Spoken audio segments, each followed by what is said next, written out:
Olá, meu nome é Lucas e ao longo da discussão que se inicia agora nós falaremos sobre motivação. Nós vamos definir motivação como um processo que inicia, direciona e mantém comportamentos. Então, motivação vai ser importante para nós atingirmos objetivos de curto prazo, mas também vai ser importante para atingirmos objetivos de longo prazo. A primeira das coisas que nós precisamos trazer para depois dessa definição é a natureza da motivação.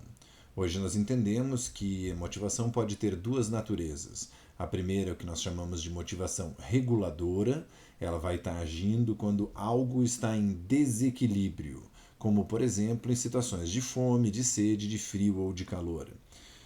Por exemplo, numa situação de fome, o nosso corpo está em desequilíbrio energético. Numa situação de sede, ele está em desequilíbrio hídrico, falta de água. Situação de frio e calor, ele está em desequilíbrio térmico. Então, quando a motivação reguladora está agindo, nós vamos emitir comportamentos para tentar resolver esse desequilíbrio. A segunda natureza da motivação é o que nós chamamos de motivação intencional.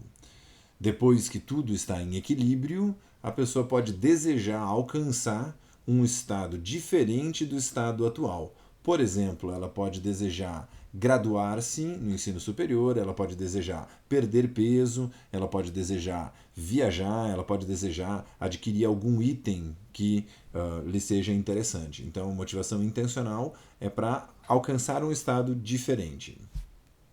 Há várias teorias sobre motivação. Nós destacaremos três. A primeira delas é a hierarquia das necessidades humanas, proposta pelo Abraham Maslow. Ele indicava que as necessidades humanas elas estariam organizadas numa ordem específica, por isso hierarquia.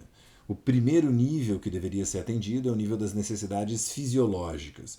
Então, que satisfazer fome, satisfazer sede, satisfazer regulação térmica, e apenas depois dessas necessidades serem atendidas se buscaria o nível de segurança.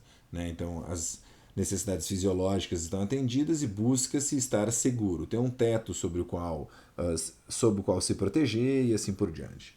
Depois das necessidades de segurança, a pessoa buscaria amor e pertencimento, gostaria de ser gostada, gostaria de pertencer a um grupo. Na sequência, ela desejaria ser estimada, ser valorizada e, por fim, atingir aquele seu destino mais pleno de autorrealização, executar tudo o que poderia realizar. Essa é uma teoria que ela é relativamente simples de comunicar, ela é facilmente compreensível, isso é um dos motivos pelos quais ela é tão popular, mas ela tem dois problemas na minha avaliação. O primeiro problema é que ela é uma teoria primariamente descritiva. Em ciência, nós preferimos, nós gostamos aquelas teorias que explicam o porquê das coisas acontecerem, e não apenas aquelas teorias que descrevem o fenômeno. É importante, como primeira etapa, descrever o fenômeno, mas depois que o fenômeno está descrito, é necessário entender os seus mecanismos. E essa teoria não vai adiante focando em mecanismos. E o segundo problema é que a gente conhece exceções à regra que o Maslow colocava, que é você só busca um dos níveis mais elevados depois de ter atingido os níveis mais básicos. Nós conhecemos pessoas que buscam estima, que seria o nível 4, e para isso elas abrem mão de amor e de pertencimento, um dos níveis inferiores. Então, uma das regras básicas com relação a essa teoria acaba sendo. A gente tem muitos exemplos quebrando essa regra, o que sugere que a teoria tem problemas. Nós vamos usar como referência mais marcante na nossa disciplina as duas teorias seguintes. A teoria do impulso foi proposta pelo Clark Hull, ele era um behaviorista, então o foco vai estar em comportamento, e ele propunha uma sequência, que um determinado estado de desequilíbrio, ele vai gerar um impulso, esse impulso gera um estado alterado no indivíduo de excitação, que vai começar a produzir comportamentos. Então, digamos que a pessoa esteja com sede e essa pessoa com sede começa a exibir comportamentos. Então, ela, por exemplo, veste um casaco. Esse comportamento não resolve o problema dela de sede. Essa pessoa, ela liga um ventilador. Esse comportamento também não resolve o problema de sede. Essa pessoa come um bolo e não resolve a necessidade de sede, o desequilíbrio de sede. E a pessoa bebe água. Bom, esse comportamento resolveu a situação de desequilíbrio original. Então, se o comportamento eventualmente sacia o impulso, esse comportamento é aprendido. E na próxima vez que a pessoa tiver numa situação parecida de desequilíbrio, ela vai aumentar a chance de exibir aquele comportamento. O exemplo que eu dei foi um pouco esdrúxulo, talvez, né? Mas se a gente pensar numa criança, a criança de início, quando está em desequilíbrio, ela chora, ela está sinalizando esse desequilíbrio. E eventualmente os adultos à volta fazem alguma coisa para resolver. Estou pensando num bebê nesse caso. Então, a associação é simples. Estou com fome, eu choro. Estou com sede, eu choro. Estou com calor, frio, eu choro. Estou com a fralda suja, eu choro. A criança exibe sempre o mesmo comportamento. Com o passar do tempo, a criança vai aprendendo a exibir comportamentos diferentes para que necessidades diferentes sejam atingidas, e quando mais velha, ela mesma exibe o comportamento de buscar a solução do seu desequilíbrio, como, por exemplo, buscar água ou pedir um copo d'água. Então, a teoria do impulso, ela explica a motivação reguladora. E a última das teorias que a gente traz é o chamado hedonismo, ou hedonismo ético, né, com origem na Grécia Antiga, que defende, de modo muito simples, a busca pelo prazer, ou daria para dizer também, pelo menos, a prevenção do desprazer, mas vai ficar mais fácil o argumento no busca pelo prazer. A pergunta que eu faço para ilustrar essa maneira de enxergar o mundo é: por que bolo de chocolate é bom? Muitas pessoas vão argumentar que o bolo é bom porque ele é bolo, outras vão dizer que ele é bom porque ele é de chocolate, outras vão dizer que ele é bom porque ele é doce. Mas por que a gente acha bolo bom? Por que a gente acha chocolate bom? Por que a gente acha o doce bom? Não existe nada intrinsecamente bom no gosto doce do açúcar. O que a gente tem é uma situação de que, no passado, quem preferia, ou quem gostava, quem achava bom o gosto doce, acabava melhor nutrido, e estando mais nutrido, estava melhor adaptado e deixava mais filhotes. O exemplo que eu gosto de dar nesse tipo de situação é com relação a mamute e churrasco de mamute. Né? Vamos imaginar que nós todos somos membros de uma tribo, nós nos organizamos, nós caçamos um mamute e então nós temos hoje churrasco de mamute. Então a gente acende um fogo, assa o churrasco e a gente vai ter basicamente duas pessoas. Aquelas vão comer apenas até estar saciadas, essas estão trabalhando só com motivação reguladora. Está saciado, está satisfeito, terminou o desequilíbrio de fome, parou de comer. E aquelas pessoas que acham o churrasco de mamute bom, essas vão se empanturrar de churrasco de mamute, porque é bom. No dia seguinte, a gente come mais do resto do churrasco de mamute e no terceiro dia não tem mais churrasco de mamute porque não tinha geladeira, a carne já tá apodrecida. E por acaso a nossa tribo vai dar um certo azar e vai ficar 3 semanas sem conseguir encontrar mamute para fazer churrasco de novo. Quem é que vai estar melhor adaptado para lidar com essas 3 semanas de escassez de proteína? Aqueles que se empanturraram de carne de mamute, aqueles que achavam o churrasco de mamute bom. Ou seja, quem é que vai estar em melhor condições de deixar descendentes? Os que achavam o churrasco bom. O resultado final é que aquelas pessoas que achavam o churrasco de mamute bom ou o doce bom, essas pessoas costumavam estar melhor nutridas, melhor adaptadas, então elas deixavam mais filhotes. E na geração seguinte ia aumentando cada vez mais a proporção de pessoas que achavam açúcar, churrasco de mamute, bom. Então, achar certas coisas boas normalmente é porque essas coisas eram adaptativas, ou são adaptativas, mas pelo menos eram adaptativas em algum momento do passado. Isso ajuda a entender a motivação intencional.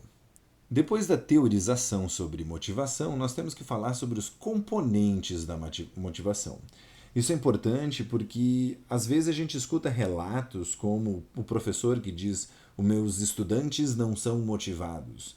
Ou às vezes a pessoa na empresa que diz: os meus funcionários não são motivados. Às vezes eu vou ter situações de ter 4 pessoas diferentes, cada uma delas parece não estar motivada, mas cada uma delas não está motivada por um motivo diferente. Então, para isso é importante a gente entender os componentes. Nós identificamos 4 grandes componentes: energia, direção, persistência e força. Nós vamos passar por cada um deles. O primeiro deles é energia. Energia está associada ao que nós chamamos de sistema de busca de recompensa no nosso sistema nervoso central.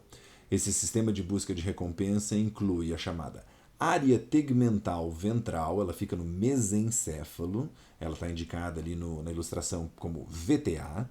A área tegmental ventral, a função dela é produzir dopamina e enviar esta dopamina, liberar essa dopamina numa outra estrutura, o núcleo accumbente. O núcleo accumbente vai fazer com que a gente deseje coisas, mas isso a gente tem que lembrar é o resultado do funcionamento dessas duas estruturas, da área tegmental ventral, liberando dopamina em núcleo accumbente. Então, duas áreas, área tegmental ventral e núcleo accumbente, e um neurotransmissor, dopamina. Então, qualquer situação em que a gente deseje algo é porque tem esse sistema funcionando. Isso vai nos permitir identificar duas origens para a motivação, né? De onde ela vem. Uma delas é chamada motivação intrínseca. Faço porque eu gosto. Na verdade, eu faço porque o meu sistema de busca de recompensas manda eu desejar aquilo. E outra situação é a motivação extrínseca. Eu faço porque eu vou ganhar algo em troca. Esse algo pode ser dinheiro, pode ser algum outro tipo de recompensa. A gente vê em jogos as pessoas ganhando as mais variadas coisas. Às vezes é apenas um símbolo de que você fez uma tarefa e você ganha então um button, você ganha uma pulseirinha, você ganha um chaveiro para colocar na sua mochila. Então, motivação intrínseca, faço porque eu gosto. Motivação extrínseca, faço porque eu vou ganhar algo em troca. Nos dois casos, o sistema de busca de recompensa vai estar funcionando. A única diferença é que às vezes ele vai estar querendo um estado interno, faço porque eu gosto, ou às vezes vai depender de algo externo, faço porque vou ganhar algo em troca. É importante observar que muitas pessoas argumentam que apenas a motivação intrínseca é capaz de realmente fazer com que a pessoa se dedique a algo.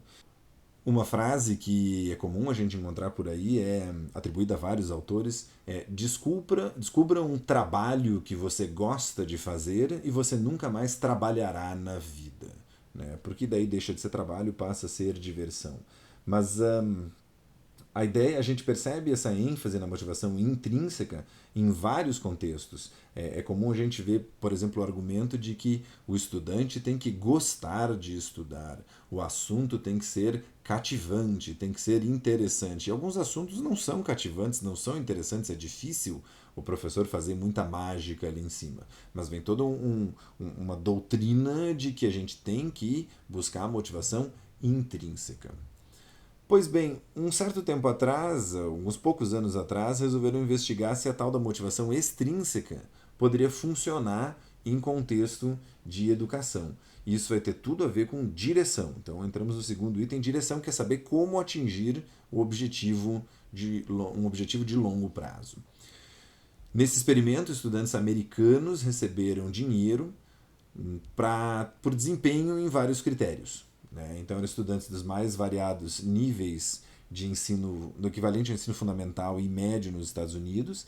Eles iam receber dinheiro de acordo com critérios diferentes, de acordo com a cidade, mas a avaliação real, o que ia importar mesmo, eram os testes padronizados de final de ano, semelhantes ao que a gente tem aqui no Brasil com o SAEB, né, o Sistema de Avaliação da Educação Básica, e ao ENEM, o Exame Nacional do Ensino Médio. Então, eles conseguiram 4 cidades para participar do experimento. O grupo 1, né, baseado na cidade de Nova York, eram estudantes do 4º e do 7º anos. Eles ganhavam dinheiro por nota em prova. Os estudantes do 4º ano podiam ganhar até $25 se eles tivessem nota máxima numa prova, né? Eram várias provas, então eles podiam ganhar cumulativamente o dinheiro. Se eles tirassem menos do que a nota máxima, eles ganhavam proporcionalmente, mas tinham um certo mínimo ali que eles tinham que atingir para ganhar algum dinheiro. Os estudantes do 4º e do 7º anos podiam ganhar até $50 por prova. O grupo 2, estudantes de Chicago, estudantes do nono ano, ganhavam dinheiro por nota no boletim. Esses podiam ganhar até $2.000 por ano se eles conseguissem o desempenho máximo no boletim.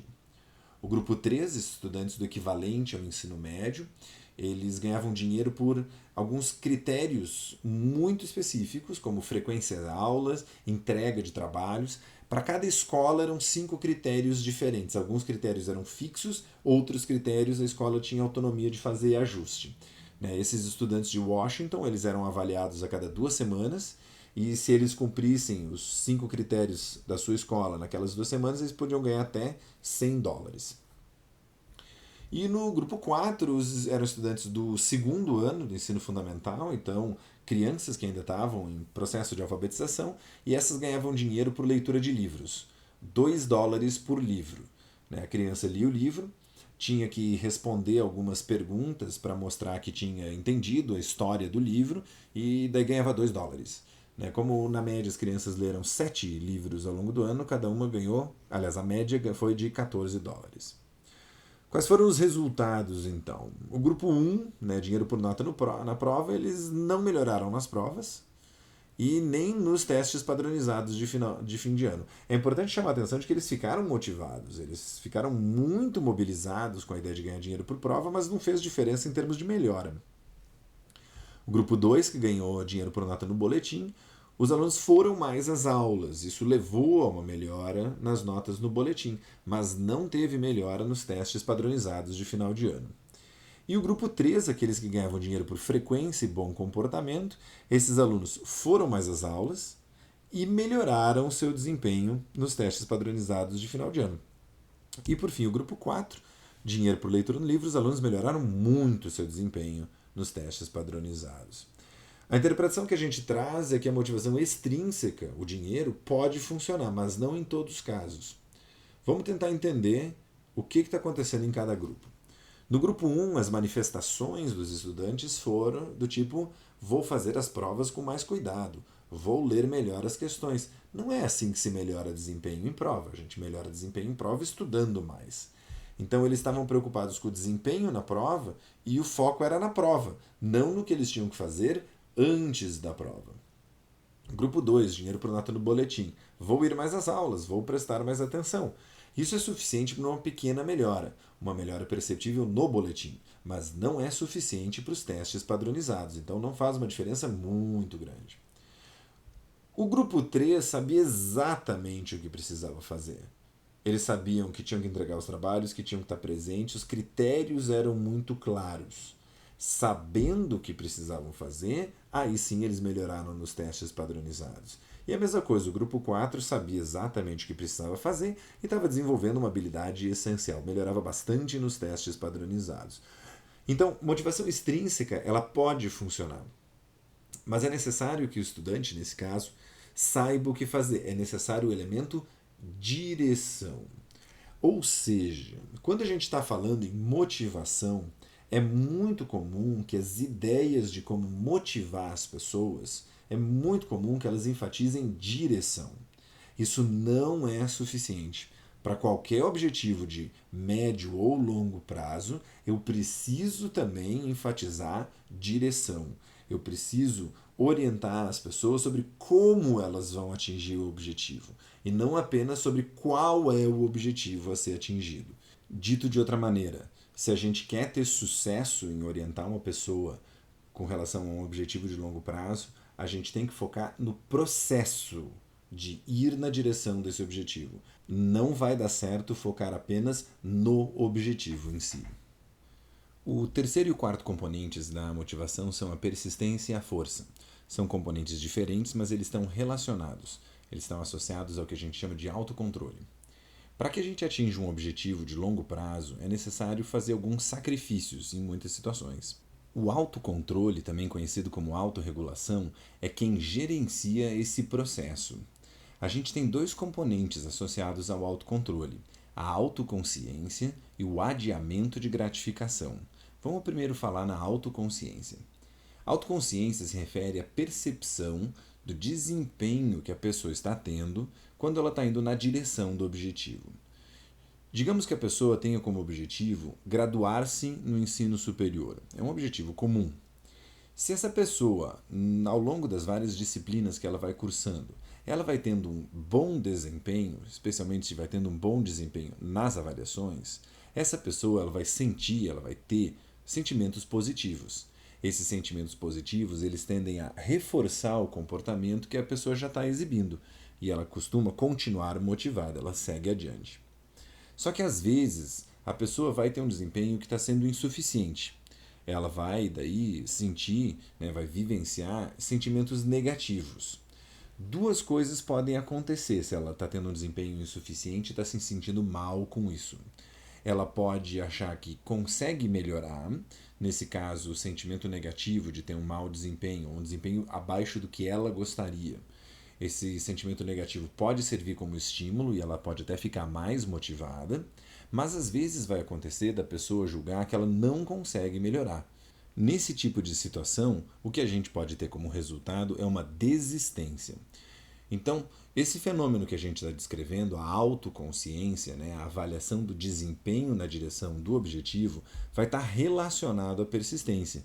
Porque aquelas pessoas que avaliam que estão avançando na direção do objetivo, elas tendem a persistir. Enquanto que aquelas pessoas que acham que não estão avançando, elas tendem a desistir. A persistência também tem um certo componente cultural. A gente sabe que algumas culturas, eu dou como exemplo cultura alemã e cultura japonesa, que algumas culturas elas valorizam a persistência, especialmente persistir frente a desafios. Então, pessoas que foram educadas nesse tipo de cultura, elas tendem a ter também um comportamento mais persistente. Se a gente somar o elemento cultural com a avaliação do desempenho na direção do objetivo, a autoconsciência, a gente já tem muito do que está por trás dessa persistência. Só que o autocontrole não é apenas isso. O autocontrole também engloba o que a gente chama de adiamento de gratificação. A capacidade da gente abrir mão de uma gratificação imediata. Né? Isso vai ser importante naquelas situações em que abrir mão da gratificação imediata vai levar o sujeito, vai aproximar o sujeito do seu objetivo de longo prazo. Por exemplo, se você tem uma avaliação, às vezes vai acontecer de ter uma festa muito bacana no dia anterior à avaliação ou no fim de semana anterior à avaliação. Ou às vezes vai ter o convite do amigo, da amiga, para fazer uma atividade quando a gente deveria estar estudando. O que é o adiamento de gratificação? É a pessoa ser capaz de decidir que não vou na festa para ficar estudando. O estudando é algo que vai estar aproximando ela do objetivo de longo prazo. O ir na festa é uma gratificação imediata. Essa capacidade de adiar a gratificação, ela está relacionada à força. Né? As pessoas que são capazes de resistir às tentações, e a gratificação imediata é uma tentação, essas pessoas costumam ser mais hábeis e atingir objetivos de longo prazo. Fica como sugestão assistir a conferência, uma pequena conferência que está ali no link visível embaixo. Então, esse adiamento de gratificação, como a gente estava falando, ele está relacionado à força. E ele está relacionado também à capacidade da pessoa controlar impulsos. O controle de impulsos, ele depende de córtex pré-frontal. O córtex pré-frontal, ele faz parte de um circuito, né, que começa lá na área tegmental ventral, aquela mesma área que liberava dopamina para o núcleo accumbente, que está marcado ali em verde. Nesse circuito de controle de impulsos, ela libera dopamina em córtex pré-frontal. O que a gente acaba vendo é que tanto o controle de impulsos como o sistema de busca de recompensa dependem da dopamina produzida na área tegmental ventral. O que a gente vai ter de diferença entre as pessoas é que algumas pessoas vão ter o circuito do sistema de busca de recompensa, que é a área tegmental ventral, junto com o núcleo accumbente, funcionando de modo mais intenso do que o circuito de controle de impulsos, que é a área tegmental ventral, mandando dopamina para o córtex pré-frontal.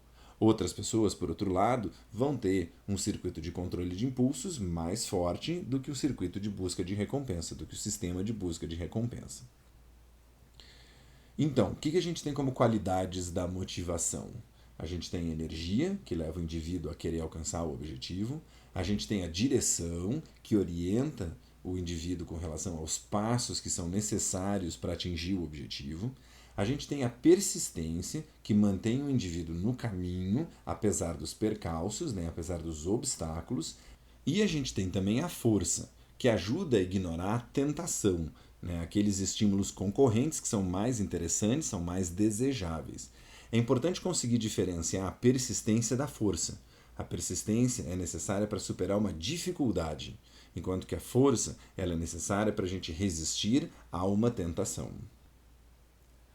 A gente vai complementar essa discussão com a relação entre motivação e metas. É uma compreensão contemporânea, né, de motivação baseada em metas. Nessa argumentação, a gente coloca que a motivação ela é igual à expectativa de sucesso na tarefa vezes o valor que é atribuído a essa tarefa, o valor que é atribuído a essa meta. Como é que isso funciona? Quando a gente está falando em expectativa de sucesso, o estudante, no nosso exemplo, mas poderia ser um trabalhador, o estudante ele estima sua chance de sucesso na tarefa. Ah, tem uma chance grande de ser bem-sucedido, tem uma chance pequena de ser bem-sucedido. E ele também atribui um valor a essa meta. Né? A meta às vezes vai ser importante, às vezes a meta vai ser pouco importante. Aí a gente tem, como a gente apresentou um instante antes, motivação é igual a expectativa vezes valor. É importante observar que isso é uma multiplicação, ou seja, a motivação ele é um produto. Se um dos dois fatores, seja a expectativa, seja o valor, for zero, a motivação vai ser zero. A expectativa de sucesso ela vai depender de vários fatores. Ela depende especialmente desses 4 que a gente mencionou agora há pouco: a energia, a direção, a persistência e a força. E ela também depende de experiência anterior. Pessoas que tiveram experiências positivas no passado, que foram bem-sucedidas no mesmo tipo de tarefa, tendem a ter uma chance maior de serem bem-sucedidas. Enquanto que pessoas que tiveram uma experiência negativa, de que falharam naquela tarefa no passado, vão ter uma expectativa de sucesso menor. O valor atribuído à meta ele vai depender de um balanço entre a motivação intrínseca, o quanto eu desejo fazer aquela tarefa, e a motivação extrínseca, que é o que eu vou ganhar em troca. Esse vou ganhar em troca, no caso de um estudante, pode ser às vezes uma nota. Tem gente que se motiva para estudar para conseguir notas melhores. Mas essa motivação extrínseca também pode ser uma utilidade futura. É importante eu estudar isso agora, porque quando eu for estiver na minha atuação profissional, isso que eu estou estudando agora vai ser relevante. Então, na hora da gente de planejar uma atividade, é importante que a gente leve em conta todos esses fatores. A síntese, então, que a gente tem é que a natureza ela tem 2 motivações, reguladora e intencional. Ela tem 2 origens, intrínseca e extrínseca, pode vir de dentro, pode vir de fora, mas para compreender o processo, eu tenho que entender de energia, direção, persistência e força.